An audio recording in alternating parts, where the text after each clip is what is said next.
Marilah kita berdoa. Kasih karunia dan damai sejahtera dari Allah Bapa dan dari anaknya Tuhan Yesus Kristus menyertai kamu sekalian. Amin. Shalom Bapak Ibu, saudara-saudara sekalian di dalam nama Tuhan Yesus Kristus. Marilah kita mendengarkan firman Tuhan yang menjadi bekal kita dalam setiap aktivitas kita hari ini, yang tertulis dalam kitab Efesus 5 ayat yang ke-20. Ucaplah syukur senantiasa atas segala sesuatu dalam nama Tuhan kita Yesus Kristus kepada Allah dan Bapa kita. Manotong mahamu ngadok mauliati siala sadu itu dia bata amam di bagasan goar nito kata Yesus Kristus. Demikianlah firman Tuhan.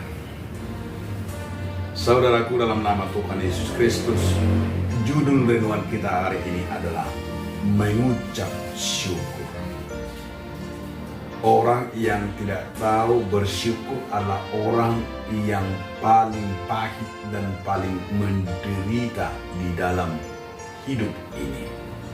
Seseorang yang tidak tahu bersyukur kepada anaknya, kepada istrinya, kepada suaminya, kepada Tuhan, kepada siapapun, itu adalah salah satu bukti dia tidak mampu melihat kebaikan dari orang lain terlebih dari Tuhan. Banyak orang yang tidak mampu bersyukur. Banyak orang yang tidak mau berterima kasih. Banyak orang yang tidak mau mengucapkan semacam sukacitanya bersyukur kepada orang lain.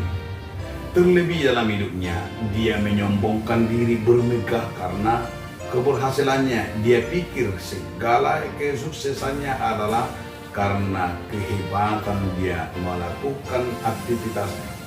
Dan dia bermegah ketika dia pintar, dianggap karena dia memiliki IQ yang tinggi. Dan dia juga memiliki jabatan karena dia anggap adalah kemampuannya sebagai fit and proper test. Dia mampu menjadikan dirinya seorang pejabat sehingga dia bermegah dan sombong dan jatuhnya ke dalam keangkuhan. Dan orang yang susah bersyukurlah orang yang hanya melihat dari dirinya sendiri tanpa mau melihat dari orang lain dan juga dari Tuhan. Maka Paulus mengingatkan kepada kita terlebih di jemaat Efesus, kiranya jemaat Efesus itu adalah jemaat yang hidup, yang senantiasa mengucap syukur dalam hal apa? Mengucap syukur dalam hal mereka jemaat yang masih muda, tetapi pertumbuhannya yang begitu pesat. Dan mereka bersyukur karena mereka adalah menerima panggilan dan khusus adalah sebagai anak Tuhan. Ini yang perlu dirasakan anak-anak Tuhan. Ketika kita merasakan di dalam diri kita berkat dan terlebih panggilan dari Tuhan itu, harus kita jujur menyatakan itu adalah maksud dan pilihan Tuhan terhadap diri kita.